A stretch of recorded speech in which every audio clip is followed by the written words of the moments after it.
Hello, dear doctors. It is all about temporomandibular joint disorders. What is the treatment of choice that we generally follow in our practice to treat temporomandibular joint patients? We all know it is the splint. I work in a hospital and deal with a lot of temporomandibular joint and orofacial pain patients. And of course, many of my patients do get well with the application of a splint. But then there is another set of patients or another category of patients who does not respond to the splint, or even some of the patients get a flare up of pain due to the splints. There's another set of patients who get a little improvement, but then they're not happy with the results. Have you all come across such a scenario in your practice?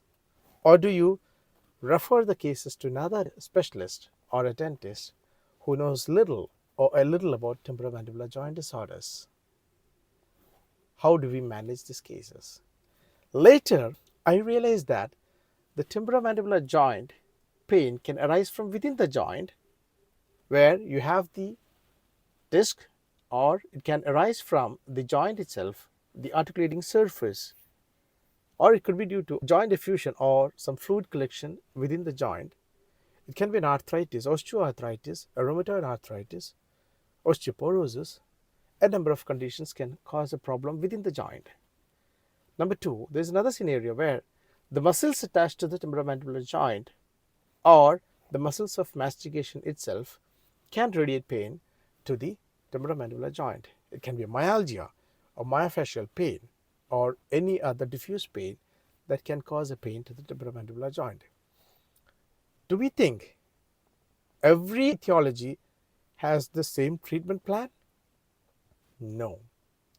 For certain things, of course, a splint does work, but then there are other conditions which we need other modalities of treatment. Sometimes a multimodality treatment will give a maximum efficacy to the treatment of the temporomandibular joint disorder patients for their betterment.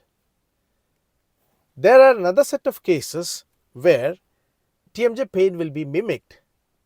The pain will be mimicked as a temporomandibular joint pain.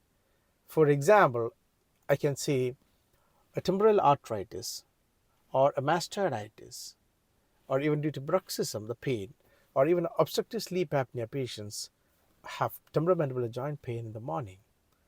Or it can even be due to a facial migraine or some of the neuropathic or neurovascular painful conditions. Everything has a possibility to mimic as a temporomandibular joint disorders. If we don't have the diligence to delineate these conditions, we treat these patients with just the splints alone and get ourselves into the troubles. Every new year, we take some resolutions to make our life better.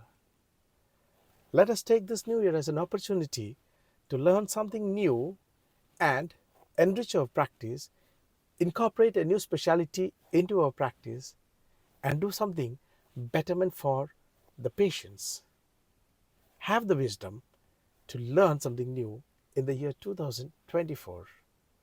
Come join us for a program on temporomandibular joint disorders and orofacial pain in Kerala in Feb 24 and 25. Thank you.